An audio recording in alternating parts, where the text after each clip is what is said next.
رسول قد خلت من قبلہ الرسل، البتہ گزر چکے ہیں ان سے پہلے.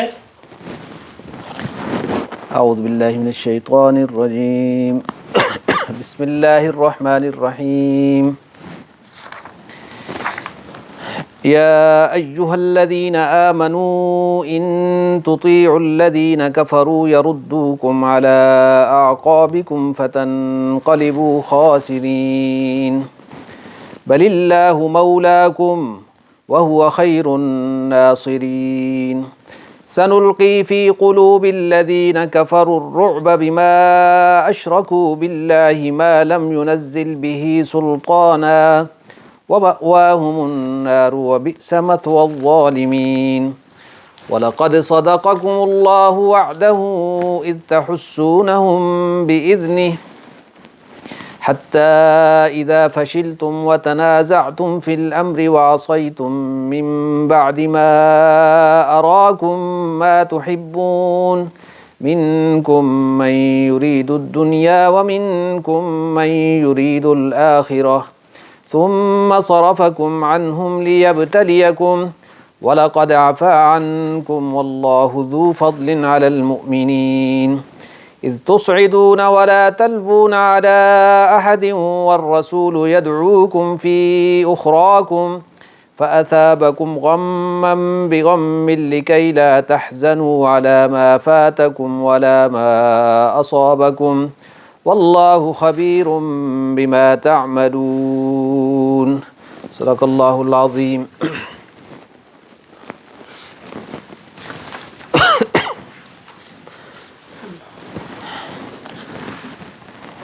وَلَقَدْ صَدَقَكُمُ اللَّهُ وَعْدَهُ، اور البتہ تحقیق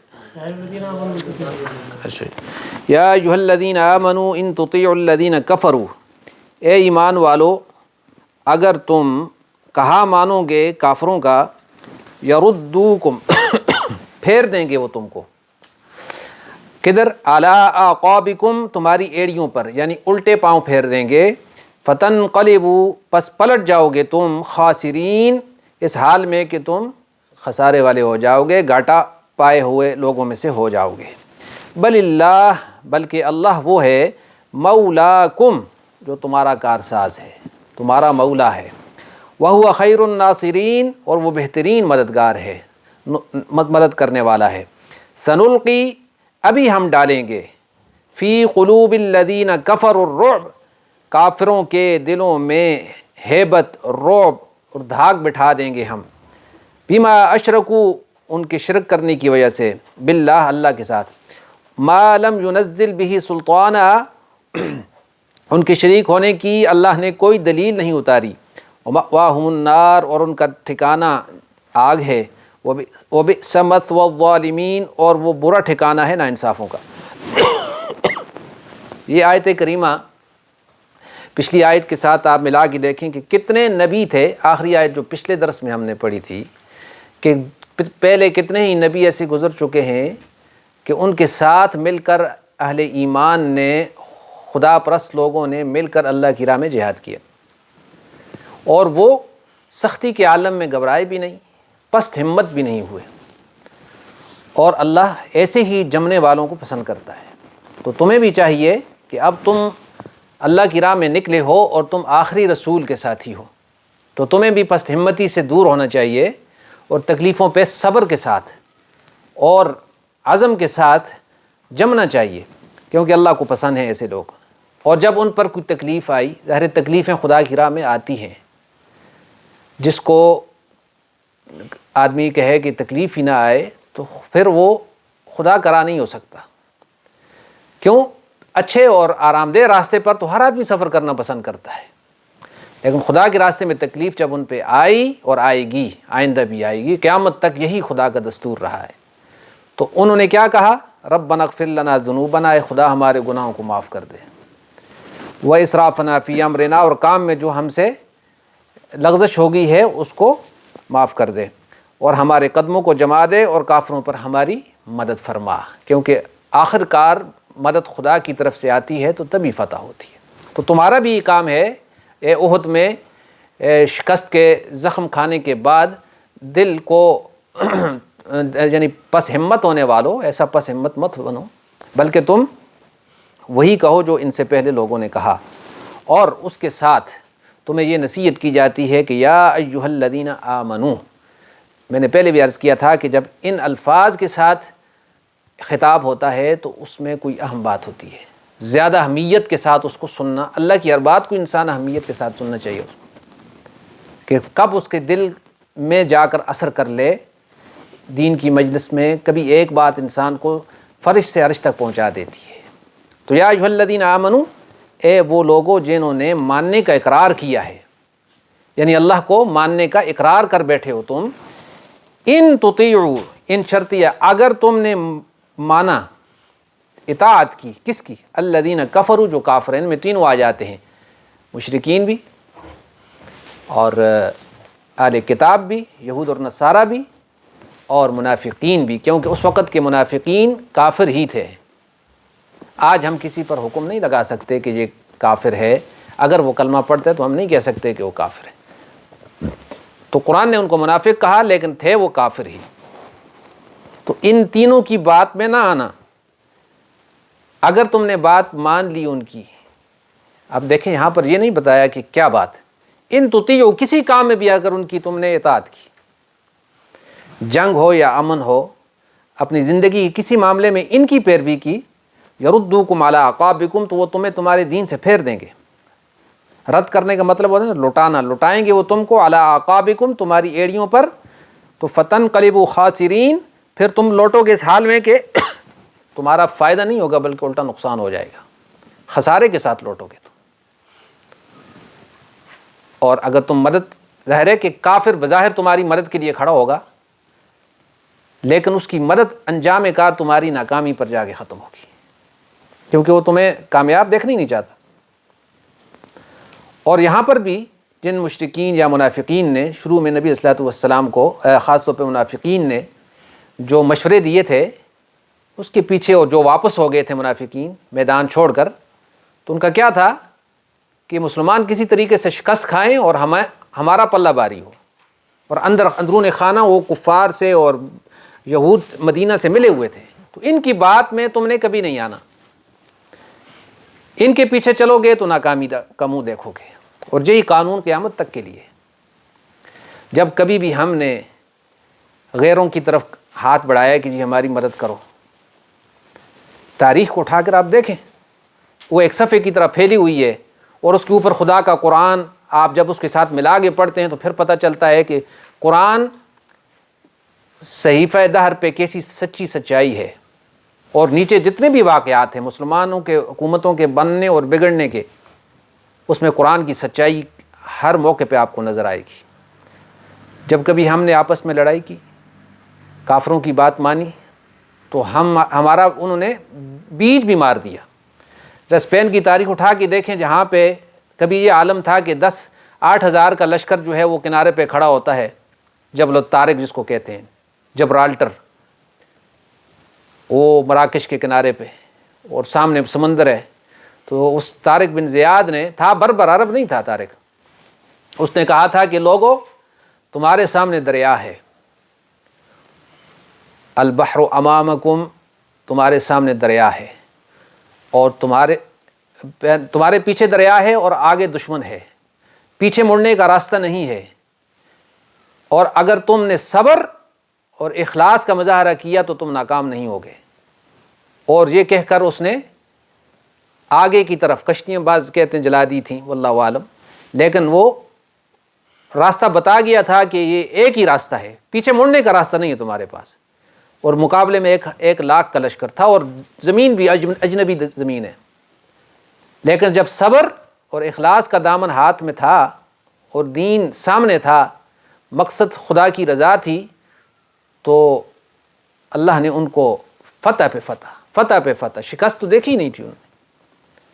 اور وہی مسلمان تھے کہ 800 سال کا 790 سال گزرتے ہیں اور 1492 ہجری آتی ہے، تو مسلمان معاہدہ لکھتے ہیں کافروں کے ساتھ کہ جی ہمیں آسانی سے یہاں سے نکلنے کا موقع دیا جائے، ہمیں قتل نہ کیا جائے، ہماری اولادوں کے ساتھ تعرض نہ کیا جائے۔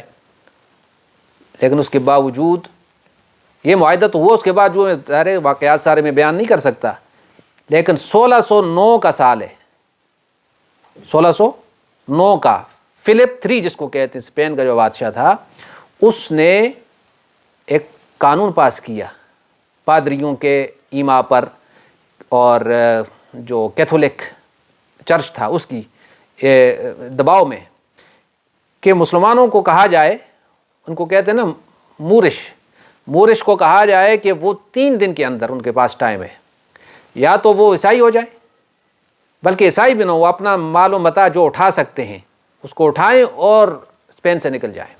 3 دن کے بعد جو آدمی پایا جائے گا اس کو زبردستی بھیج دیا جائے گا، اور جو رکے گا اس کو قتل کر دیا جائے گا۔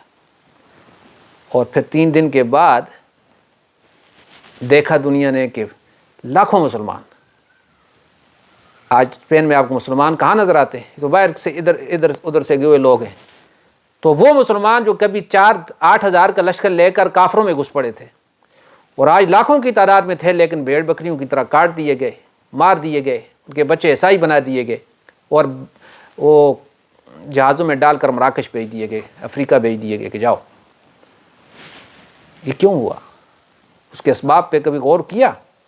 آپس کی لڑائیاں، خدا کے دین سے مذاق، اور کافروں کی بات ماننا۔ عیسائی بادشاہوں کا پروانہ آتا تھا تو وہ ایک کو مدد دیتے تھے، جیسے ڈیوائیڈ اینڈ رول ان کا ہندوستان میں بھی یہ کیا، مختلف راجواڑوں ایک کو مدد دی اور دوسرے کے خلاف اس کو ناکام کیا۔ یہی کچھ وہاں کیا، اور آخر میں کیا ہوا کہ اسلام کا نام لینے والا بھی کوئی باقی نہ رہا۔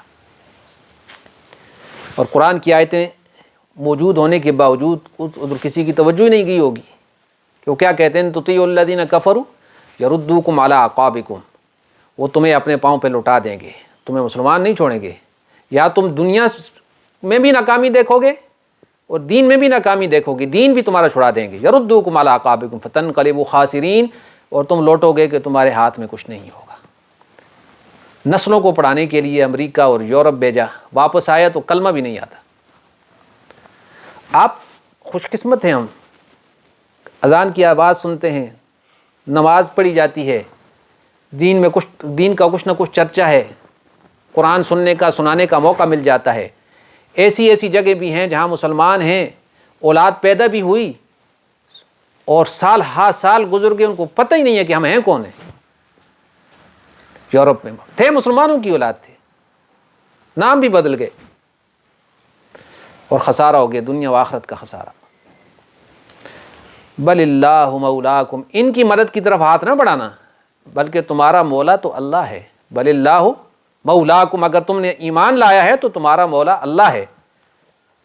انت مولانا، تم نے کہا تھا نا سورہ بقرہ کے آخر میں، انت مولانا، تو بل اللہ مولاکم، تمہارا مولا، تمہارا مددگار، تمہارا حمایتی۔ یہاں مولا کے کئی معنی کیے جاتے ہیں، لیکن یہاں جو معنی ہوگا وہ کیا ہوگا؟ تمہارا حمایتی کون ہے؟ وہ اللہ ہے، اور جس کا حمایتی اللہ ہو جائے اس کو کسی کی مدد کی ضرورت باقی نہیں رہتی۔ وَهُوَ خَيْرُ النَّاصِرِينَ، اور وہ بہترین مددگار ہے۔ جب وہ مدد کرتا ہے تو دیکھو طالوت اور جالوت کے قصے میں اس کو اس کے ساتھ ملائیں، وہاں کیا کہا تھا؟ کم من فئۃ قلیلۃ غلبت فئۃ کثیرۃ باذن اللہ۔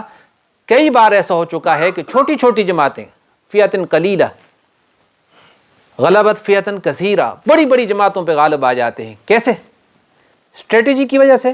ٹھیک ہے، اس کی ضرورت ہے، عقل کو استعمال کرنا اور زمانے کے حساب سے اپنی پریپریشن کرنا، اس کا انکار نہیں، لیکن اس کے پیچھے کیا کہا؟ بِإِذْنِ اللہ، غلبت فئۃ کثیرۃ بِإِذْنِ اللہ، وہ اللہ کے اذن سے بڑی بڑی جماعتوں پہ غالب آ جاتے ہیں۔ بدر میں ایسا ہی ہوا تھا، گویا صحابہ کو بدر میں ایسا ہی ہوا تھا۔ ابھی 1 سال گزرا ہے اس پہ، احد اور بدر کے درمیان 1 سال کا وقت ہے ٹوٹل، کہ احد میں، بدر میں تمہارے پاس 313 تھے اور وہ 1000 تھے، پوری تیاری کے ساتھ آئے تھے، اور تم تو بغیر تیاری کے نکل کھڑے ہوئے تھے، بظاہر کوئی تیاری بھی نہیں تھی، اور تم اللہ کو پکار رہے تھے، تستغیثون ربکم، استغاثہ پیش کر رہے تھے خدا کے سامنے، فریاد کر رہے تھے، تو فاستجاب لکم ربکم، تمہارے رب نے تمہاری دعا کو سن لیا تھا اور بتایا تھا کہ میں تمہاری مدد کے لیے آ رہا ہوں۔ اور یہاں پہ دیکھو، ان کی بات تم نے ماننے کی کوشش بھی کی، رسول کی موجودگی میں تو ناکامی ہو جائے گی۔ مولا تمہارا اللہ ہے اور وہ بہترین مددگار ہے۔ اور میں نے عرض کیا تھا کہ جب یہ نبی صلی اللہ علیہ وسلم کی شہادت کا واقعہ مشہور ہو گیا اور شیطان نے اس کو پھیلا دیا فوراً، اور جو درمیان میں منافقین موجود تھے انہوں نے مسلمانوں کو مزید تکلیف دینے کے لیے اور ان کی امتوں کو پست کرنے کے لیے پوری وادی کو اور مدینے تک خبر پھیلا دی کہ نبی صلی اللہ علیہ وسلم نعوذ باللہ شہید ہو گئے۔ اور ابو سفیان جو کفار کا اس وقت سردار تھا، اس نے کھڑے ہو کر کہا کہ کیا تم میں رسول اللہ ہیں؟ رسول اللہ تو نہیں مانتا تھا وہ، اس نے کہا تھا ابن ابی کبشہ، یعنی یہ ایک تحقیر کے انداز میں کہا کہ وہ ہیں۔ تو نبی صلی اللہ علیہ وسلم نے کیا ارشاد فرمایا تھا صحابہ کو؟ خاموش رہو، اس کو کوئی جواب نہیں دینا۔ پھر اس نے کہا تم میں ابن ابی قحافہ ہے، یہ کس کا لقب ہے ابن ابی قحافہ؟ حضرت ابوبکر صدیق رضی اللہ عنہ، قحافہ کا بیٹا یعنی وہ ہے۔ تو پھر بھی کوئی جواب نہیں دیا، نبی اسلام نے منع کیا صحابہ کو کوئی جواب مت دو۔ پھر اس نے کہا تم میں عمر ہے یعنی ابن خطاب، تو نبی صلی اللہ علیہ وسلم نے فرمایا کوئی جواب نہیں دینا۔ تو پھر اس نے کہا کہ سارے مارے گئے، تو حضرت عمر بن خطاب سے رہا نہ گیا پھر اس نے اعلان کیا کہ جی اولو حبل کی جے ہو، حبل جیت گیا۔ تو حضرت عمر نے فوراً فرمایا کہ اللہ کے دشمن ہم زندہ ہیں، اللہ کے رسول زندہ ہیں۔ اور اللہ کے رسول کے فرمانے پر حضرت عمر نے جواب دیا کہ تم کہو کہ اللہ اعلیٰ و اجل، کہ اللہ بلند ہے اور برتر ہے، حبل نہیں۔ اس نے کہا کہ لنا عزا ولا عزا لکم، بڑا بت تھا ان کا نا عزا ہمارا ہے تمہارے پاس عزا نہیں ہے۔ تو اللہ کے رسول کے کہنے پر حضرت عمر نے فرمایا کہ لنا مولا ولا مولا لکم، ہمارا مولا ہے اللہ اور تمہارا کوئی مولا نہیں۔ بل اللہ مولاکم، وہ تمہارا مولا ہے، کون؟ اللہ۔ وہو خیر الناصرین، اور اس کی مدد بہترین ہوتی ہے۔ الناصر، ناصر کہتے ہیں مددگار کو، نصرت اسی سے نکلی ہے، ہجرت اور نصرت۔ سنلقی، القاء کہتے ہیں ڈالنے کو، سنلقی عن قریب ہم ڈالیں گے۔ اللہ فرماتے ہیں فی قلوب الذین کفروا، کافروں کے دلوں میں کیا ڈالیں گے؟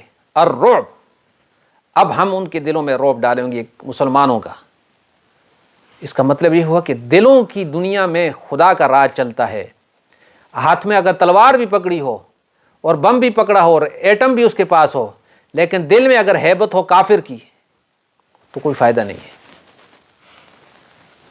یہ آتا ہے بقدر ایمان، بقدر یقین انسان کے دل میں اللہ تعالیٰ قوت پیدا کرتا ہے۔ دل ہی اگر اندر سے کانپ جائے تو اسلحہ اس کو کیا فائدہ دے گا؟ تو اب ظاہر ہے کہ بظاہر 70 بارے جاتے ہیں، اس کے بعد اللہ سنلقی فی قلوب الذین، اب ہم کافروں کے دلوں میں تمہارا رعب ڈال دیں گے۔ اور اس کی وجہ کیا ہے رعب ڈالنے کی؟ بما اشرکوا باللہ، اس وجہ سے کہ انہوں نے شرک کیا اللہ کے ساتھ۔ یعنی شرک بے اعتمادی کا نام ہے، کیونکہ ایک پہ یقین نہیں ہے، اس لیے 10 سے انسان امید وابستہ کرتا ہے۔ تو اللہ کی توحید کو چھوڑ کر جو آدمی مشرک ہوتا ہے تو شرک وجہ ہے ان کے دلوں میں رعب پڑنے کا۔ تو مسلمانوں کے دلوں میں کیوں رعب پڑا ہوا ہے؟ اس لیے کہ انہوں نے بتوں والا کام شروع کر رکھا ہے، مشرکوں والے اعمال شروع کر رکھے ہیں، اس لیے کافروں کا رعب ان کے دلوں پہ بھی پڑ رہا ہے۔ ورنہ اگر سچا موحد ہو انسان، حقیقی موحد ہو، تو اس نے حضرت شیخ سعدی نے فرمایا تھا نا کہ موحد چریزی کہ اس کے سر پہ آپ تلوار رکھ دیں یا پاؤں پہ ڈھیر سونے کا لگا دیں، اس کو کسی کی امید اور کسی کے ڈر سے کچھ نہیں ہوتا۔ امید و حراسش نہ باشد ز کس، ہمیں است بنیاد توحید و بس۔ توحید کی بنیاد یہ ہے کہ انسان خوف سے اور لالچ سے نکل آئے تو وہ موحد ہے۔ اور اس کا فائدہ کیا ہوتا ہے؟ رعب نکل جاتا ہے، خوف نکل جاتا ہے انسان کے سینے سے۔ تو کافروں کے دلوں میں ہم ان کے شرک کی وجہ سے ہم نے ان کے رعب، اب ہم ڈالیں گے رعب۔ ما لم ينزل بھی سلطانہ، وہ شرک کہ جس کی اللہ نے کوئی دلیل نہیں اتاری۔ سلطان دلیل کو کہتے ہیں کہ ہم نے کوئی دلیل نہیں اتاری اس کی۔ اس سے بعض علماء نے لکھا بت کو سجدہ کیوں منع ہے؟ کیونکہ اللہ کا حکم ہے۔ اگر اللہ کہتا کہ سجدہ کرو تو یہ سجدہ کرنا خلاف توحید نہ ہوتا، ٹھیک ہے جی؟ لیکن اللہ نے کہیں بھی نہیں کہا کہ تم سجدہ کرو اللہ کو چھوڑ کے کسی کو، اللہ کو چھوڑ کے کسی سے تم مدد مانگو، کہیں پہ قرآن میں کہیں پہ کسی جگہ پہ ذکر ہو، بلکہ ایاک نعبد و ایاک نستعین، ہم تو جی سے مدد مانگتے ہیں۔ بعض لوگ شبہات پیدا کرتے رہتے ہیں، جی ہم کہتے ہیں کہ فرشتے، جی بارش کا فرشتہ ہے، فلاں چیز کا فرشتہ ہے، فلاں چیز کا فرشتہ ہے، تو اللہ نے بھی ڈیوٹیاں مقرر کر رکھی ہیں، تو اللہ خود بھی تو کر سکتا ہے، یہ ٹھیک ہے۔ اس کا ثبوت قرآن سے حدیث سے ملتا ہے کہ فرشتوں کا یا اللہ تعالیٰ نے ڈیوٹی مقرر کر رکھی ہیں کہ وہ کام کرتے ہیں اللہ کے حکم اور اذن اور اجازت سے۔ لیکن اس کی دلیل تم لے کے آؤ کہ اللہ نے یہ کہا ہو کہ تم ان فرشتوں کو کہو کہ اے فرشتے میری مدد کر، کہیں ہے پورے قرآن میں؟ ڈیوٹی لگنا اور ہے، لیکن کسی جگہ یہ آرڈر نہیں ہے کہ تم اللہ کے نیک بندوں سے یا فرشتوں سے یا جبریل امین علیہ الصلوۃ والسلام سے یہ کہو کہ تم ہماری مدد کریں۔ حتیٰ کہ یہ تو ہم یہ بھی عقیدہ رکھتے ہیں کہ فرشتے ہر انسان کے ساتھ موجود ہیں یا بلکہ قرآن کی آیت میں ہے کہ انسان کے اعمال نامہ لکھ رہے ہیں، سورۃ الرعد میں ہے کہ انسان کی آگے پیچھے اوپر نیچے سے حفاظت کرتے ہیں، اس کو چلانے میں مدد دیتے ہیں۔ لیکن کہیں پہ یہ نہیں ہے کہ تم اتنا قریب فرشتہ بیٹھا ہے تو تم اس کو کہو کہ جی اے فرشتے تو میری مدد کر، مدد اس نے اللہ ہی سے مانگی۔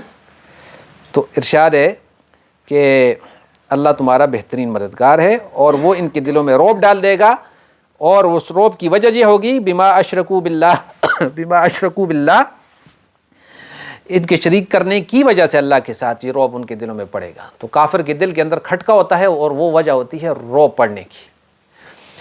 ما لم ينزل به سلطانہ، جس شرک کی اللہ نے کوئی دلیل نہیں اتاری ان کے لیے۔ ومأواہم النار وبئس مثوى الظالمین، اور ان کا ٹھکانہ جہنم ہے، اور وہ بدترین ٹھکانہ ہے ظالموں کا، نا انصافوں کے لیے بدترین ٹھکانہ ہے۔ آگے ارشاد ہے وَلَقَدْ صَدَقَكُمُ اللَّهُ، اور البتہ تحقیق سچا کیا تم سے اللہ نے، وعدہ اپنا وعدہ، اذ تحسونہم بإذنہ، جب تم ان کو قتل کر رہے تھے اللہ کے حکم سے۔ قتل کس کا معنی کیا؟ حسّا یا حسّو کا مطلب ہوتا ہے، انہوں نے لکھا حسّا حسن، سر قلم کرنا، قتل و غارت گری کرنا، یہ حسّا کا معنی ہے، ٹھیک ہے۔ اذ تحسون، جب تم قتل کر رہے تھے ہم ان کافروں کو میدان احد میں، بإذنہ، اللہ کے حکم سے۔ اللہ نے وعدہ کیا تھا کہ میں تمہاری مدد کروں گا، تو فرشتے بھیجوں گا تمہارے لیے۔ تو شروع میں اللہ نے مدد دی، فرشتے آئے، اور مسلمانوں نے بھی خوب جم کر لڑائی کی۔ کتنے کافر مارے؟ 20 یا 22 کافر مارے گئے جنگ میں، اور ان کو شکست ہو گئی، سر پہ پاؤں رکھ کر بھاگے مکے کی طرف۔ یہ سارا کچھ ہو گیا، اور 50 آدمیوں کا جو دستہ تھا حضرت عبداللہ بن جبیر رضی اللہ عنہ کی سرکردگی میں، جو جبل الرمات پہ بیٹھا تھا، انہوں نے دیکھا کہ بھاگ رہے ہیں کافر اور نکل گئے ہیں میدان سے، تو انہوں نے اوپر سے نیچے نکل کر میدان کی طرف رخ کیا، اور مال غنیمت سمیٹنا اور چیزیں اکٹھی کرنی، یعنی جگہ چھوڑ دی، بھائی ختم ہو گیا۔ جیسے ہوتا ہے نا کوئی سین جو ہے اس کا اینڈ ہو جاتا ہے، تو چلو جی اب آہستہ آہستہ لوگ، جیسے جلسہ ختم ہو جاتا ہے تو آہستہ آہستہ اٹھنا شروع ہو جاتے ہیں، تو انہوں نے بھی سمجھا کہ بات ختم ہو گئی ہے تو نکلے۔ تو حضرت عبداللہ نے ان کو منع بھی کیا کہ نہ جاؤ۔ یہ پہلا ذکر آیت میں کیا ہے؟ صدقکم اللہ وعدہ، اللہ نے تو اپنا وعدہ سچا کر دیا تھا۔ اذ تحسونہم بإذنہ، جب تم اس کے حکم سے ان کافروں کو مار رہے تھے، یہ شروع میں، احد کے شروع میں، غزوے کے۔ حتیٰ اذا فشلتم، پھر کیا ہوا؟ حتیٰ، یہاں تک کہ بات یہاں تک پہنچی، اذا فشلتم، جب تم نے بزدلی دکھائی، وتنازعتم فی الامر، اور حکم میں تم نے جھگڑا کیا، دو باتیں، وعصیتم من بعد ما اراکم ما تحبون، اور نافرمانی کی تم نے بعد تمہیں دکھانے، ما اراکم، جو دکھایا گیا تم کو، جو تم پسند کرتے تھے، وہ یعنی جو چیز تمہیں پسند تھی اس کو اللہ نے تمہیں دکھا دیا تھا، اس کے دکھانے کے بعد تم نے نافرمانی کی، ایک، اور دوسرا کیا؟ جھگڑا کیا، تنازع، اور تیسرا فشل، بزدلی دکھائی۔ یہ 3 باتیں یہاں ارشاد فرمائیں۔ آپ دیکھیں کہ 10 آدمی مارے گئے تھے علم بردار، کوئی کہتے ہیں 7-10 کافروں کے، میں نے پہلے کسی درس میں بتایا بھی تھا، 8 یا 10 آدمی ان کے مارے جا چکے تھے، شکست کھا چکے تھے وہ۔ لیکن اس کے بعد جو ہے جب اوپر سے نیچے اترے ہیں اور فشل تم نے بزدلی دکھائی. جس وقت دوسرا موقع کافر واپس آ کر انہوں نے کیا تو پھر کیا ہوا کہ اکثریت جو ہے وہ دائیں بائیں ہو گئی, میدان میں نہیں ٹھہر سکی, کیونکہ اچانک کا حملہ جو ہے اس نے پسپا کر دیا سب کو, پاؤں اکھڑ گئے, بلکہ پہاڑ کی طرف جہاں جس کا منہ آتا تھا ادھر چلنا شروع ہو گیا, کوئی ٹھہرا نہیں اپنی جگہ پہ سوائے چند لوگوں کے. اور تنازعتم فی الامر, تم نے جھگڑا کیا حکم میں. یہ کیا حکم تھا؟ اللہ کے نبی صلی اللہ علیہ وسلم کا حکم کہ اپنی جگہ پہ رہنا. تم نے اس حکم میں کیا کیا؟ تنازع کیا. تنازع کیا نافرمانی کی. ان کے امیر نے کہا بھی کہ جگہ چھوڑ کے نہ جاؤ. انہوں نے کہا, اب انہوں نے اجتہاد کیا اپنی طرف سے کہ لڑائی تک کے لیے حکم تھا, لڑائی ختم ہو گئی تو اب ہمیں ٹھہرنے کی ضرورت نہیں ہے. انہوں نے کہا تھا کہ نبی صلی اللہ علیہ وسلم نے منع فرمایا تھا کہ کچھ بھی ہو جائے ہمارے ساتھ, فتح ہوتی ہے, شکست ہوتی ہے, تم نے یہیں ٹھہرنا ہے. تو 50 میں سے 40 چلے گئے, 10 باقی رہ گئے, اور انہوں نے واپس پلٹ کر ان پر پیچھے سے حملہ کیا اور وہ 10 تو شہید ہوئے. اور پھر اندر جو ہے کتنے آدمی مارے گئے مسلمانوں کے؟ 70 آدمی مارے, 70 مسلمان شہید ہوئے. خود نبی صلی اللہ علیہ وسلم پر جو ہوا میں نے پچھلے درس میں بتایا کہ آپ کو پتھر لگے, زخمی ہوئے آپ, اور کھڈے میں گر گئے آپ, بے ہوش ہو گئے, اور کافروں نے مشہور کیا کہ آپ صلی اللہ علیہ وسلم شہید ہو چکے ہیں. تو یہ سارا کچھ ہوا. من بعد ما اراکم, بعد اس کے کہ دکھا دیا تھا تمہیں, ما تحبون, جس کو تم پسند کرتے تھے. وہ کیا تھا جو تم پسند کرتے تھے؟ یعنی فتح تمہیں فتح ہم نے دکھا دی تھی ایک قسم کی, کافر بھاگ چکا تھا, پھر تم نے گڑبڑ کی. وَمِنْكُمْ مَنْ يُرِيدُ الدُّنْيَا, تم میں سے کچھ دنیا چاہتے تھے. وَمِنْكُمْ مَنْ يُرِيدُ الْآخِرَةَ, اور تم میں سے کچھ آخرت چاہتے تھے. ثُمَّ صَرَفَكُمْ عَنْهُمْ, پھر پھیر دیا تم کو ان سے. اے مسلمانوں, پھر پھیر دیا تم کو ان سے. لِيَبْتَلِيَكُمْ, تاکہ جانچے وہ تم کو, ابتلا, لِيَبْتَلِيَكُمْ, آزمائش میں ڈالا اس نے تمہیں. وَلَقَدْ عَفَا اللَّهُ عَنْهُمْ, اور بخدا واقعہ یہ ہے کہ درگزر کیا اس اللہ نے تم سے, یعنی تم سے یہ غلطیاں ہوئیں لیکن اللہ نے معاف کر دیا. عفا عنکم واللہ ذو فضل علی المؤمنین, اور اللہ مہربانی والا ہے مومنوں پر.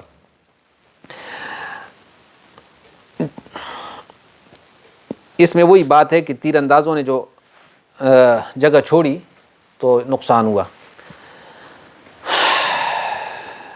تو انہوں نے جگہ کیوں چھوڑی تھی؟ گویا بظاہر تو مال غنیمت کے لیے کیا کہ مال غنیمت, حالانکہ بات یہ ہے, یہاں پہ ایک علماء نے ایک سوال اٹھایا ہے کہ غنیمت کا جو مال ہوتا ہے, چاہے اس کو کوئی بھی اکٹھا کرے, وہ برابر تقسیم ہوتا ہے. اگر یہ اپنی جگہ نہ بھی چھوڑتے تو لڑائی کے بعد جو مال اکٹھا ہوتا وہ سب میں برابر تقسیم ہوتا.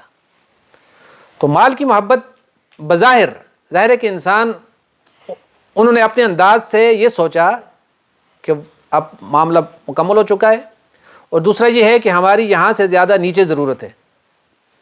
اپنے انداز ظاہر ہے کہ موقع کی مناسبت سے انہوں نے یہ ترمیم کی ذہنی طور پر کہ اب ہم یہاں بیٹھے کیا کر رہے ہیں, وہاں پہ مال جمع کر رہے ہیں, لوگ اکٹھے ہو رہے ہیں, جیسے ہوتا ہے ایسے موقعوں پر, تو ہم نزدیک ہو جائیں ان کے اور معاملے میں شریک ہو جائیں. لیکن اسی وقت حضرت عبداللہ نے ان کو منع کیا اور معاملے کی سنگینی سمجھانے کی کوشش کی, لیکن انہوں نے کہا کہ نہیں جی وہ بات, یعنی اپنی طرف سے انہوں نے نافرمانی جان بوجھ کر بھی نہیں کی. اور یہ جو قرآن میں آیا کہ منکم من یرید الدنیا, تو بعض صحابہ نے کہا ہم نے اس وقت تک نہیں سمجھا تھا کہ ہم میں سے صرف دنیا کا طلبگار بھی کوئی ہے. لیکن ایک بات ذہن میں رکھے کہ یہ منکم من یرید الدنیا کا یہ مطلب نہیں ہے جیسے میں اور آپ دنیا کے پیچھے دوڑنے والے ہیں. جیسے ہم ہیں, اپنے اوپر قیاس مت کریں. جیسے حضرت مولانا روم لکھتے ہیں نا کہ اپنے اوپر قیاس مت کر جو اللہ والے خاص لوگ ہیں ان کو, کیونکہ شعر اور شیر لکھنے میں ایک ہی طرز پہ ہوتا ہے. شعر لکھیں تو شین یا اور رے, اور شیر جو ہے شعر ہوتا ہے, اور شیر جو ہے وہ دودھ ہوتا ہے یا کھیر ہوتی ہے. دونوں لکھنے میں ایک ہیں لیکن زمین آسمان کا فرق ہے. ہماری جو خدا نے ان کو کہا کہ منکم من یرید الدنیا, لیکن اس کے بعد یہ بھی فرما دیا وَلَقَدْ عَفَا عَنْکُمْ, ہم نے تمہیں معاف بھی کر دیا, تمہیں اس معاملے میں ہم نے معاف بھی کر دیا. اس سے جو عبرت دلانی تھی وہ عبرت بھی مل گئی, اور قیامت تک آنے والے مسلمانوں کے لیے بھی اس میں سبق آ گیا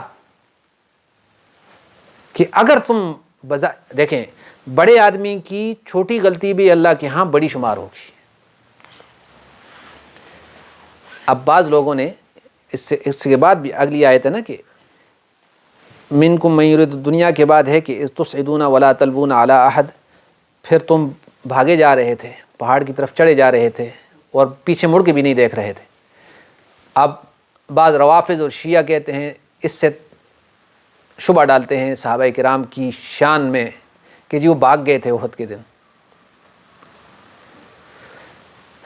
وہ ایک وقت تھا تھوڑا سا جس میں انسان پہ تکلیف آتی ہے تو پتہ نہیں چلتا، حتیٰ کہ جو موقع چھوڑ کے پیچھے ان میں حضرت عثمان بھی تھے، لیکن وہ پھر واپس آئے اور قتال کیے انہوں نے۔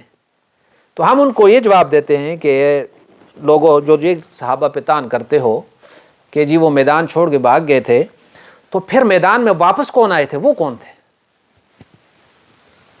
اگر بھاگ گئے تھے تو پھر واپس کون آئے تھے؟ اور 70 جو شہید ہوئے تھے وہ کون تھے؟ انہی میں سے تھے۔ اور ان کو تو اللہ نے دیکھیں 3 جگہ پہ، ابھی آپ دیکھیں گے، ایک آیت میں نے پڑھ لی، واللہ کیا آیت پڑھی؟ وَلَقَدْ عَفَا عَنْكُمْ، اللہ نے تم سے درگزر فرما لیا۔ جب اللہ نے ایک چیز کو معاف کر دیا، ختم کر دیا، تو کسی اور کا کیا منہ ہے کہ وہ پھر ان پر طعن کرے؟ ایک بات۔ اور اللہ مومنوں پر فضل کرنے والا ہے۔ یہاں المومنین سے مراد خاص صحابہ کرام ہیں جو رسول اللہ کے ساتھ مل کر لڑائی کر رہے تھے اور کافروں کو مار رہے تھے، اور 70 ان میں شہید ہو رہے ہیں۔ میں نے عرض کیا کہ جو خاص لوگوں کا مرتبہ ہوتا ہے وہ اللہ کے ہاں بہت بڑا ہوتا ہے کہ ان کی ہلکی سی تقصیر بھی بڑی شمار ہوتی ہے۔ جیسے نبی صلی اللہ علیہ وسلم نے کافروں کے مقابلے میں انہوں نے کہا تھا کہ جی ہمیں بتاؤ کہ ذوالقرنین کون تھا، یا جو سوال کیے تھے، تو آپ نے کیا جواب دیا تھا؟ کل آنا میں تمہیں جواب دوں گا۔ لیکن انشاءاللہ زبان سے کہنا بھول گئے تو وہی بند ہو گئی۔ حالانکہ نبی تو کبھی اللہ کو نہیں بھولتا، لیکن وہی بات ہے نا کہ نزدیکاں را بیش بود حیرانی، کہ جو آدمی جتنا نزدیک ہوتا ہے نا اس کی حیرانی اور اس کی پریشانی اتنی زیادہ ہوتی ہے۔ اللہ کو یہ بھی پسند نہیں آیا کہ انشاءاللہ زبان سے بھی کیوں نہیں کہا، کیونکہ جس مرتبے پہ نبی ہے ان سے چھوٹی سی بات بھی، ہمارا اور آپ کا گناہ بھی خدا کے ہاں شاید قبول ہو جائے، کیونکہ ہم اس درجے کے لوگ ہی نہیں ہیں۔ لیکن نبی دیکھیں، کسی منصب پہ آدمی ہوتا ہے تو اس کی چھوٹی سی غلطی بھی معاف نہیں کی جاتی، ورکر کی غلطی معاف کر دی جاتی ہے، لیکن مینیجر اگر غلطی کرے تو اس پہ کتنا بڑا اس پہ آتا ہے، اس کو بھگتنی پڑتی ہیں باتیں، اور بعض دفعہ اپنی سیٹ سے بھی جانا پڑتا ہے اس کو۔ تو انبیاء کا مرتبہ اور اس کے بعد صحابہ کا مرتبہ اللہ کی نزدیک بہت زیادہ ہے۔ تو اتنی بات بھی کہ تم نے میدان میں، حالانکہ یہ اچانک کا حملہ تھا، اچانک کے حملے میں آدمی کو پتہ بھی نہیں چلتا میں کدھر جا رہا ہوں، کیا ہو رہا ہے، تو پھر بھی اللہ نے فرمایا کہ تم نے جو غلطی کی تھی اس کا خمیازہ آ گیا، اور جو عبرتیں تھیں وہ تمہیں مل گئیں، لیکن پھر بھی وَلَقَدْ عَفَا عَنْكُمْ، اللہ نے تمہیں معاف کر دیا، اور اللہ بہت معاف کرنے والا ہے۔ آگے کیا ہے؟ اِذْ تُصْعِدُونَ، یہی ہے نا، اِذْ تُصْعِدُونَ، اِذْ یاد کرو، تُصْعِدُونَ جب چڑھے جا رہے تھے تم، نیچے سے اوپر چلنے کو کے لیے لفظ استعمال ہوتا ہے، تیز دوڑنا۔ وَلَا تَلْوُونَ عَلَىٰ أَحَدٍ، اور نہیں موڑ رہے تھے تم، لا تلوون، یہ لا تلوون کا مطلب، اس کا جو مصدر ہے، یعنی اس کا جو آپ جہاں سے نکلا یہ وہ لیون ہے لفظ، تلوون، لیون جب اس کے ساتھ علا آتا ہے، پریپوزیشن علا آتا ہے، صلہ اگر میں عربی میں کہوں گا آپ کو سمجھ نہیں آئے گی صلہ کیا چیز ہوتی ہے، یعنی جب اس کیا نام ہے لیون کے علا کے ساتھ مل کے آتا ہے، لیون علا، تو اس کے معنی دوسرے کی طرح موڑنے اور انتظار کرنے کے ہوتے ہیں، یعنی ایسے موڑنا اور موڑ کر رکنا اور انتظار کرنا، یہ معنی ہوتا ہے اس کا۔ جیسے فلان لا یلوی علی احد، فلاں کسی کی طرح موڑ کر بھی نہیں دیکھتا، چونکہ لا اس پہ شامل ہو گیا، تو یہاں پہ کیا معنی ہوگا؟ ولا تلوون علی احد، اور تم کسی طرف موڑ کر بھی، اور نہیں موڑ رہے تھے تم کسی کی طرف، یعنی تم نے ایسے منہ آگے کیا آدمی نے اور پیچھے مڑ کے بھی نہیں دیکھا پھر۔ والرسول یدعوکم، اور رسول پکار رہے تھے تم کو، فی اخراکم، تمہارے پیچھے سے، جیسے آدمی آگے جا رہا ہو تو پیچھے سے واپس آؤ، ادھر مڑو، ادھر دیکھو۔ اور اللہ کے رسول صلی اللہ علیہ وسلم، میں نے عرض کیا کہ ایک یہ موقع ہے احد کا جس میں فتح کے بعد شکست ہوئی اور یہ حالات بنے، اور ایک غزوہ حنین ہے جس میں اچانک تیر اندازوں نے تیر اندازی کی تو صحابہ تتر بتر ہو گئے سارے، اچانک کی، وہ اپنے موقع پہ آئے گی سورہ توبہ میں اور اس کے بعد سورہ توبہ میں۔ تو یہاں بھی نبی صلی اللہ علیہ وسلم نے ایک قدم بھی پیچھے نہیں کیا، کیونکہ اللہ کا نبی جس یقین پہ کھڑا ہوتا ہے اس کی جان چلی جاتی ہے لیکن اس کے قدموں میں اضطراب پیدا نہیں ہوتا، اور شکست یا فتح یا شہید ہونا اس سے کوئی تعلق نہیں ہوتا اس کو، کہ اللہ کا حکم ہے یہاں کھڑے ہو جاؤ تو کچھ بھی ہو جائے وہاں کھڑا ہوتا ہے۔ جیسے حضرت موسیٰ علیہ السلام اللہ کے رسول ہیں، تو دریا کے کنارے پہنچ کر ساری قوم پریشان ہو گئی تھی، سورہ اعراف میں آپ پڑھیں گے، وہاں پہنچ کر قوم نے کہا کہ یہ کیا ہوا کہ آگے پانی ہے اور پیچھے فوج ہے، اب تو مارے جائیں گے ہم۔ تو حضرت موسیٰ نے کیا کہا؟ کلا، اور کلا عربی میں کہاں شمار ہوتا ہے کہ اس وقت انسان کو 100% بھروسہ ہو کسی بات کا کہ یہ نہیں ہوگا ایسا، اور یہ ظاہر ہے کہ ایمان کی چوٹی پہ کھڑا ہو انسان تو تبھی کہہ سکتا ہے کلا ان معی ربی سیہدین، میرا رب میرے ساتھ ہے، وہ مجھے دکھائے گا کہ کیا کرنا ہے، میں اس کے آرڈر پہ آیا ہوں۔ تو احد میں بھی اللہ کے رسول صلی اللہ علیہ وسلم اپنی جگہ پہ کھڑے رہے، جہاں دامن قوم میں کھڑے تھے وہیں کھڑے رہے، اور لوگ تتر بتر ہو گئے۔ اور اذ تصعدون، تم جب سر پٹ دوڑ رہے تھے، ولا تلوون علی احد، اور کوئی پیچھے مڑ کے بھی نہیں دیکھ رہا تھا، والرسول یدعوکم فی اخراکم، اور پیچھے سے رسول تمہیں آوازیں دے رہے تھے، اللہ کے بندو میں اللہ کا رسول یہاں ہوں، تم کہاں جا رہے ہو؟ لوگوں میں تو مشہور ہو چکا تھا کہ اللہ کے رسول کیا ہو گئے؟ شہید ہو گئے۔ اب جب رسول صلی اللہ علیہ وسلم کی آواز سنی اور انہیں پتہ چلا، سب سے پہلے حضرت کعب نے رسول صلی اللہ علیہ وسلم کو زرہ کے نیچے سے پہچانا کہ آپ صلی اللہ علیہ وسلم تو یہاں کھڑے ہیں، تو انہوں نے پھر لوگوں کو آوازیں دیں، اور خود رسول صلی اللہ علیہ وسلم نے آوازیں دیں کہ میں یہاں ہوں، میں اللہ کا نبی ہوں، یہاں ہوں۔ تو پھر لوگ واپس آئے اور آ کر پھر انہوں نے قتال کیا، حتیٰ کہ کافر پھر بھاگے اور یہاں سے نکلے، اپنی طرف سے انہوں نے مار دیا اور یہ اعلان شلان کر کے نکل گئے، اور مسلمان واپس آئے اور کافروں نے دیکھا کہ پھر اکٹھے ہو رہے ہیں تو پھر یہ مکے کی طرف نکل گئے۔ فَأَثَابَكُمْ، اثابہ کا کیا معنی کریں گے؟ پس پہنچا تم کو، یعنی جب بدلے کے معنی میں استعمال ہوتا ہے، ثواب کے معنی میں، ثواب بھی بدلہ ہوتا ہے نا، تو فَأَثَابَكُمْ، پس پہنچا تم کو اے مسلمانوں، غمم بغم، غم کے عوض غم، غم کے اوپر غم، غم کے اوپر غم تمہیں ملا۔ وہ غم کے اوپر غم کیا تھا کہ پہلے فتح ہوئی، اس کے بعد شکست ہو گئی، غم بڑھ گیا، اور غم کے اوپر غم کیا تھا کہ رسول صلی اللہ علیہ وسلم کی شہادت کی خبر تھی کہ جس نے سب کو غمگین کر دیا تھا، ہاتھ پاؤں ان کے گویا جام کر دیے تھے، ذہن معوف کر دیے تھے۔ تو یہ غمم بغم نے، لِكَيْ لَا تَحْزَنُوا عَلَى مَا فَاتَكُمْ، تاکہ نہ غمگین ہو تم اس پر جو تمہارے ہاتھ سے نکل گیا۔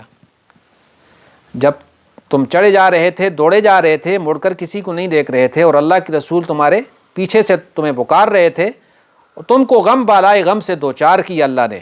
یہ کیوں کیا؟ تاکہ تم غمگین نہ ہو، آئندہ کے لیے تمہارا غم ختم ہو جائے۔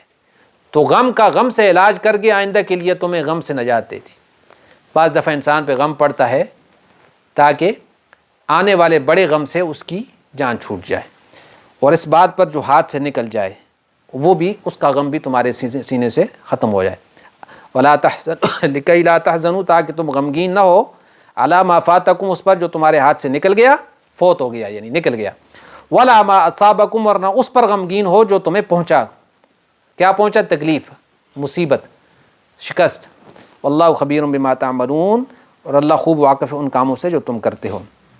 تو غزوہ مسلمانوں کو طرح طرح کی پریشانیوں کا سامنا کرنا پڑا، یہ غمن بغمن کے ذیل میں بات کر رہا ہوں۔ مسلمانوں کو طرح طرح کی پریشانیوں کا سامنا کرنا پڑا، اپنے آدمیوں کے مارے جانے کا غم، اور کسی کی یہ افواہ کہ رسول اللہ شہید کر دیے گئے ہیں، اس کا رنج، جیتی ہوئی جنگ ہارنے کی تکلیف، اس کا افسوس۔ تو یہ طرح طرح کے غم اکٹھے ہو گئے۔ ان میں حکمت یہ تھی کہ مومن کو ہمیشہ رضا بقضا رہنا چاہیے، کہ خدا کی طرف سے جو مصیبت آئے اس پہ صبر کرنا چاہیے۔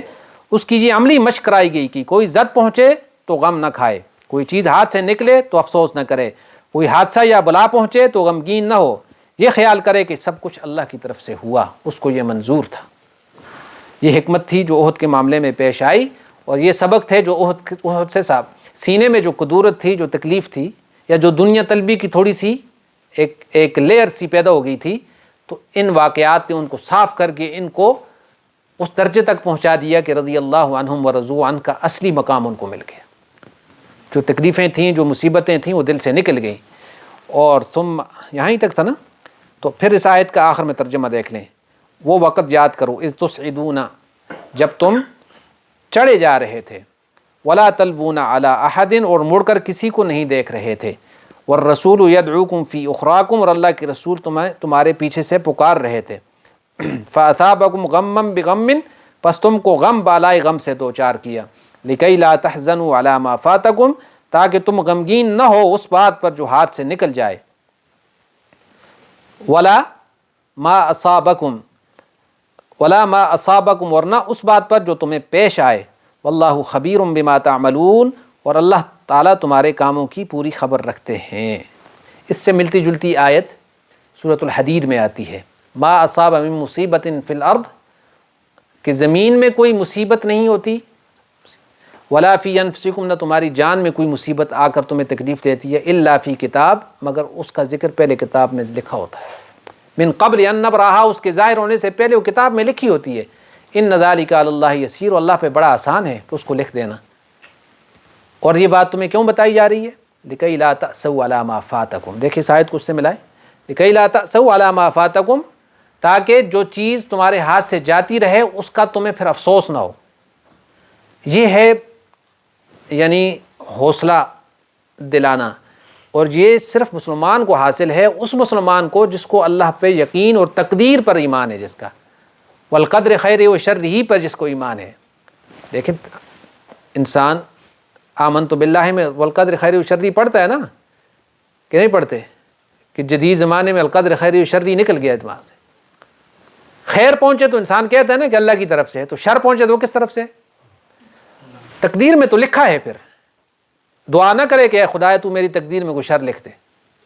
لیکن خدا کی حکمت میں یہ بھی ہے کہ شرور بھی آتے ہیں، تکلیفیں، مصیبتیں، موتیں، بیماریاں، یہ بھی، اور اس کے پیچھے حکمت کیا چھپی ہوتی ہے یہ اللہ بہتر جانتا ہے۔ بعض دفعہ انسان کسی اچھائی کے لیے کوشش کرتا ہے نا، اللہ اس کو روکتا رہتا ہے، لیکن جس وقت وہ بہت زیادہ اصرار کرتا ہے تو بعض دفعہ اللہ اس کے اصرار کے مطابق فیصلہ فرما دیتا ہے، اور فیصلہ ہونے کے بعد جب اس کا رزلٹ دیکھتا تو وہ کہتا ہے اوہو پہلی والی حالت صحیح تھی، پہلی والی حالت صحیح تھی۔ تو اس آیت میں، سورہ حدید کی آیت میں بتا رہا ہوں کہ یہ اس سے بالکل ملتی جلتی آیت ہے جو میرے ذہن میں آئی۔ یہاں پہ کیا ہے؟ فَأَثَابَهُمْ غَمٍّ لِكَيْ لَا تَحْزَنُوا عَلَى مَا فَاتَكُمْ، اور وہاں پہ کیا پڑھا یہ ابھی؟ لَا تَأْسُوا عَلَى مَا فَاتَكُمْ، تاکہ تمہیں تکلیف نہ ہو، لِكَيْ لَا تَأْسُوا عَلَى مَا فَاتَكُمْ، آگے کیا ہے؟ ولا تفرحوا بما آتاکم، وَلَا تَفْرَحُوا بِمَا آتَاكُمْ، اور جو تمہیں اچھائی ملتی ہے تم اس پر بہت زیادہ جو ہے نا آپے سے باہر نہ ہو۔ انسان سمجھتا ہے نا کہ میری کوششوں کو بڑا دخل ہے اس میں، حالانکہ حقیقت یہ ہے کہ اذن الہی کے بغیر کوئی کام بھی نہیں ہوتا۔ قرآن یہی میسج انسان کو دیتا ہے کہ اذن الہی کے بغیر کائنات میں کوئی کام نہیں ہوتا، فتح ہو یا شکست ہو۔ یہ مطلب نہیں ہے کہ انسان گردن جا کے رکھ دے کہ اب فتح ہوگی شکست ہوگی، اس صورت میں گردن کاٹی جائے گی اس کی، لیکن کوشش کرنے کے بعد ناکام ہو گیا تو اس کا مطلب یہ ہے کہ خدا کو یہی منظور تھا۔ یہ ہے تقدیر، اور یہ صرف مسلمان کو حاصل ہے۔ کافر اس موقع پر کبھی کنڈلی نکالے گا، کبھی جنم پتری بنائے گا، چیک کرے گا۔ ہمارے پاس ہیں آدمی تو اس کی شادی کے لیے میں کہا کیوں نہیں کی تم نے شادی؟ 6 مہینے ہو گئے، کہتے ہیں جنم پتری نہیں ملتی، وہ کیا کہتے ہیں؟ کنڈلی میں نے اس کو ایک بات سنو، کنڈلی ملنے کے بعد بھی ایسے واقعات ہوئے ہیں کہ نہیں ہوئے کہ دوسرے دن ہی، بلکہ کنڈلی کے ملنے کے دن ہی آدمی ایک مر گیا؟ ہوتے ہیں نا واقعات، آپ دیکھیں مسلمانوں میں بھی۔ ہمارے ایریا میں ایک آدمی کی شادی ہوئی، وہ اپنی سسرال ملنے کے لیے جا رہا تھا تو راستے میں ہی اس کا ایکسیڈنٹ ہوا، مر گیا۔ یہ پچھلی چھٹی میں گیا تو مجھے کسی نے بتایا کہ یہ ہے وہ جگہ جی، یہاں سے مڑتے ہوئے لڑکی کی گاڑی گر گئی اور مر گیا۔ اب بطور مسلمان ہم کیا کہتے ہیں؟ تکلیف تو ہوتی ہے لیکن ہم کہتے ہیں انا للہ و انا الیہ راجعون۔ لیکن کنڈلی والے کو میں نے کہا کہ جنم پتری والے اور کنڈلی والے تم یہ بتاؤ کہ یہ سب کچھ ہونے کے باوجود مر جاتا ہے آدمی، شادی ٹوٹ جاتی ہے، لڑکا لڑکی آپس میں اختلاف کر جاتے ہیں، تو اس کا مطلب ہے کہ کنڈلی کا کام نہیں ہے، بلکہ جس کے ہاتھ میں سب کنڈلیاں اور منڈلیاں ہیں وہ اللہ رب العالمین ہے، تو اس پر یقین کرنا چاہیے اور اس سے دل مطمئن ہو جاتا ہے۔ موت جیسا سخت معاملہ بھی کسی کی اللہ نہ کرے اولاد ماں باپ انسان کے سامنے فوت ہوتے ہیں، اور جب زیادہ تکلیف ہوتی ہے تو مسلمان کیا کرتا ہے؟ کہتے ہیں میرے رب کی مرضی یہی تھی، اور اللہ اس کے دل میں اطمینان بھی ڈال دیتے ہیں۔ یہ تقدیر کا فائدہ ہوتا ہے، اور یہاں بھی صحابہ کو گویا عملی میدان سے گزارا گیا، گزارنے کے بعد ان کو بتایا گیا کہ تمہاری یہ خطا اور یہ جو قصور ہے ہم نے معاف کر دیا، لیکن جو تمہارے دل کے اندر جو دنیا کی کوئی طلب پیدا ہو گئی تھی اس کو اللہ نے ختم کر کے تمہیں بالکل پاک و صاف کر کے اب رسول صلی اللہ علیہ وسلم جس شان کے رسول ہیں وہ شان جو ان کے ساتھیوں کی ہونی چاہیے اس کے مقام پر تمہیں پہنچا دیا۔ اس سے اگلی بھی آیت میں یہی مضمون ابھی ختم نہیں ہوا، چونکہ اگلی آیت میں نے اس لیے چھوڑ دی کہ یہ آیت کافی لمبی آیت ہے۔ قرآن مجید میں جو چند آیات لمبی آیات ہیں ان میں سے ایک آیت یہ بھی ہے۔ بعض نے میں نے کسی کتاب میں دیکھا تھا بہت عرصہ پہلے کہ یہ جو اگلی آیت ہے ثم انزل علیکم بعد الغم امنا، یہ آیت یہ جا کے ختم ہوتی ہے اللہ علیم بذات الصدور، یہ آیت اور محمد الرسول اللہ والذین معہ اشداء جو سورۃ الفتح کی آیت ہے آخری، تو ان دونوں میں الف سے لے کر یا تک سارے حروف موجود ہیں، یعنی یہ جامع آیات میں سے ہیں۔ اب اس میں موجود ہیں کہ نہیں ہے یہ آپ جا کر گھر میں اس کو دیکھیں، ٹھیک ہے جی۔ اور جو لوگ تعویذ وغیرہ لکھتے ہیں نا انہوں نے اس کو بھی جامع آیات میں شامل کیا ہے۔ تو بہرحال اس پہ انشاءاللہ اگلے درس میں بات کریں گے۔ تو آج کے درس کا خلاصہ کیا نکلا کہ ہوتا وہ ہے جو اذن الہی کے ساتھ ہو، جو اللہ کا جو اذن ہو اس کے ساتھ ہوتا ہے، اور عارضی شکست میں اللہ کی حکمتیں ہوتی ہیں، اور کافروں کی بات کو مت ماننا، وہ تمہیں تباہ کر دیں گے، اور کافروں کے دل میں تمہارے ایمان کے بقدر ہم رعب ڈالیں گے تمہارا۔ اب ہم چاہتے ہیں کہ امریکہ پہ اور یورپ پہ اور یہود پہ اور ہنود پہ ہمارا رعب پڑے نا، پہلے ان کا رعب ہم نکالیں اپنا، پھر اللہ تعالیٰ ہمارا رعب ان کی سینے میں ڈالے گا۔ تو کوشش کریں گے سارے انشاءاللہ ان آیات کو پڑھیں، پورا ہفتہ ہے آپ کے پاس، ان پہ جا کر آپ غور کریں، تفاسیر کو اٹھا کر دیکھیں، یاد کرنے کی کوشش کریں، غور و فکر کریں، پھر کوئی ذہن میں سوال پیدا ہو تو انسان اس کو ڈسکس کرتا ہے۔ تو قرآن کے حکمتیں اور اس کی جو گہرائیاں ہیں نا وہ کبھی ختم نہیں ہوگی، کیونکہ کلام الہی ہے۔ تو ہر ایک کو اس پہ غور و فکر کی اجازت ہے، منع نہیں ہے۔ اس لیے نہیں کہ لوگ علماء سے جا کر اس کی وجہ سے لڑائیاں کریں اور علمیت جاڑیں، نہیں، بلکہ اپنی ہدایت کے لیے، کیونکہ لفظ لفظ ہدایت ہے اور لفظ لفظ رہنمائی ہے۔ اللہ مجھے اور آپ کو نصیب فرمائے۔